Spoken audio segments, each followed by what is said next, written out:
All right, welcome everyone. We're Semblance of Sanity. I'm Caleb. I'm Jacob. And we're here for Horimiya, episode 12. All right. Penultimate episode. Yeah. And last episode was a bunch of skits and some cool stuff regarding, a character we hadn't really been introduced yet. So this is a bit of a kind of a weird start here, but we're kind of hoping they can coalesce things down, simplify, give us a nice build up to a conclusion for this series, because it's been a bit chaotic and unfocused. Yes. And if we were to get some Toru focus before the end of the series, that would definitely, not be a bad thing. Yeah. But, if we don't, that's fine too. It's all right. But yeah. But I'm specifically looking forward to some stuff in the OP potentially being hinted at. Things of a little box nature and opening them in a specific way. That's true, because since the show has slowed down a lot as far as progression through their high school life, what's the natural endpoint? Is it just graduation, or is it something else? We'll see. So, y'all, without further ado, let's get into this. All right, everyone, now be sure to go check out the reaction portion of the video in the description below, then come back here for the discussion.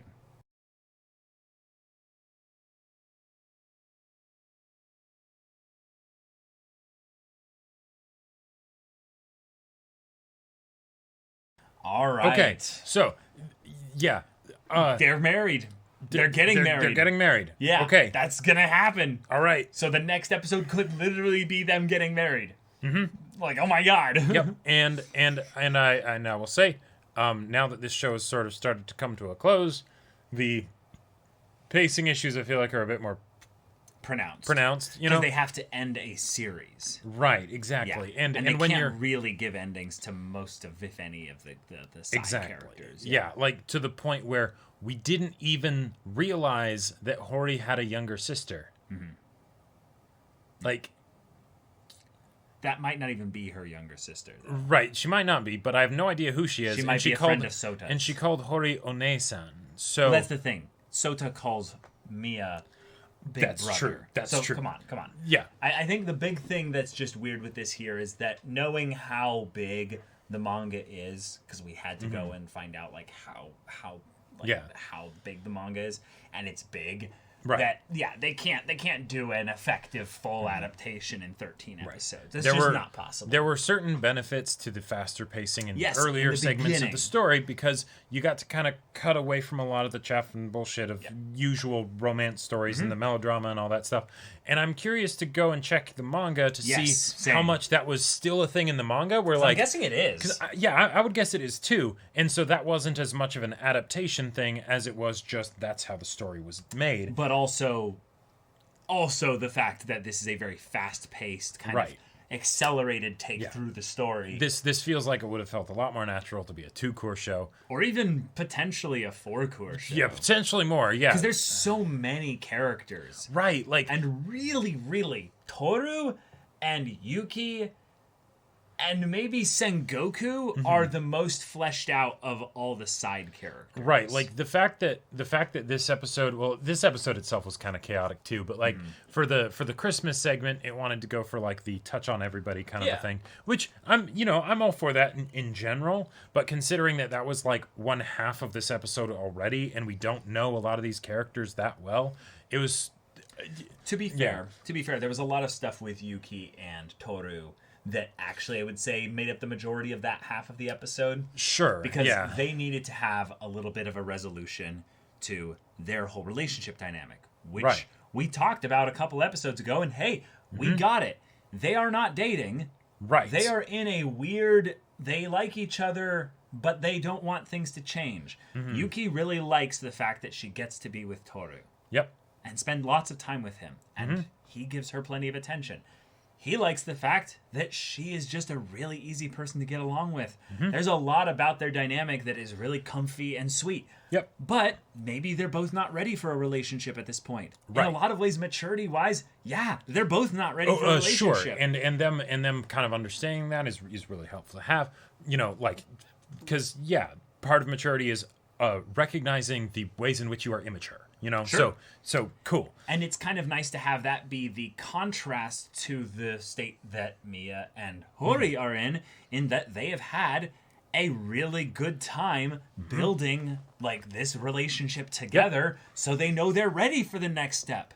Right. Let's get married. I'll make you happy. Yeah. Isn't the guy supposed to say that? What the hell? No. Right. I'm way more responsible. I'm going to be the one to say this. And then they bow formally. I look forward to our future together.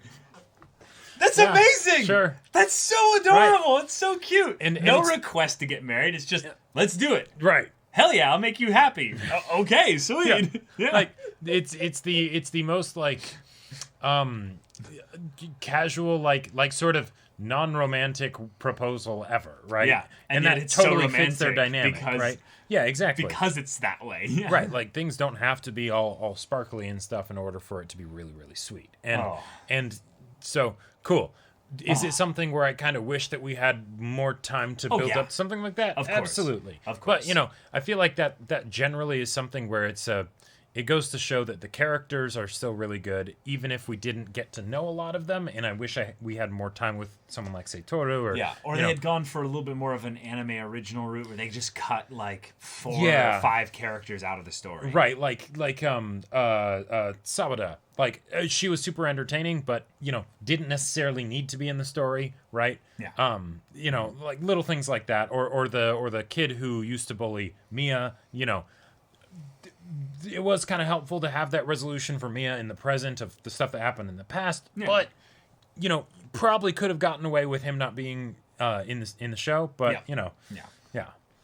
But hey, we got a family that just loves Mia, and that little dynamic of them being like, oh, we get, okay. All right, sure. Also, the dad crawling out of the kotatsu was hilarious. That evoked like Kazuma vibes from Konosuba, and I didn't think that I would get something like that in this show, and it was glorious. But I really love the way in which their relationship has blossomed into this very natural, kind of just mature high school romance, and yet with them graduating, soon. Gotta think about the future. Well, right, but they're going to be officially adults. Right. And that's going to be a huge deal for their future. So having an episode that might not deal with literally a wedding, but the idea of them maybe like getting rings or something like that. Or having them talk about like, okay, should we get a place, prepped? Right. Like, should we start thinking about that? And there's some really cool stuff that can be brought into it. And I would love to see the rest of the classmates, even though we don't know many of them that well, kind of have that moment of like, oh my God, this is happening. Yep. This is happening. You too. Mm-hmm. I can't believe it.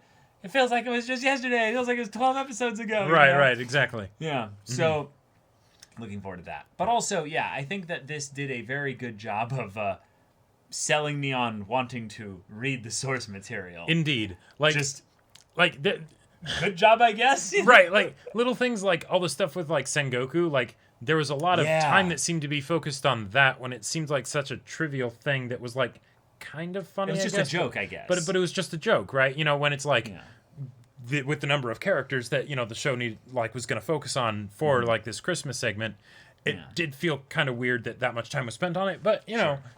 So, I would love to see what these characters are like with probably a more fleshed out look in the manga. Yeah. Which is just kind of a weird thing to bring up in the anime discussion, as it's like, yes, I'm interested in the manga. Right. Because I love a good romance story. Mm-hmm. My favorite thing, though, about a romance story is the dynamic between characters. And given that this show, I would say, really dropped the ball on basically trying to bite off more than they could chew in such a short amount of time. Especially in the second half. Like, there were so many episodes that were, like, wholly dedicated to introducing characters and doing a good job individually for that character, but it's but why is this here? Why is this here? Yeah. So, looking forward to seeing how the final episode kind of ties a bow on all this. Sure. Because I could see them doing a really cool, simple ending without needing to montage through a bunch of stuff, since they did that here. Right. If we touched on a bunch of characters, we don't necessarily have to focus on more than maybe Toru and Yuki. And then, of course, Mia and Hori. Yeah. So, but but that's about all I have to say about this episode. Yeah, like, And it's really exciting to have just the twist of, let's get married. Yeah, because why not? Wonderful. Yep. Yeah. Cool. But y'all, thank you so much for watching this episode's reaction and discussion. If you want to see the next episode's reaction and discussion right now, though, go check out the link in the description below. For our Patreon, you can get an early access there. You can watch full-length timer reactions there. And all this comes with Discord access. You can chat with us in the community there about this show, about anime in general. And also be sure to check out our Twitch channel. We stream every weekday. The info's in the description. Yeah, so if any of that interests you, we'll see you there. But until then, we're Semblance of Sanity. I'm Caleb. I'm Jacob. And we'll see you all next time.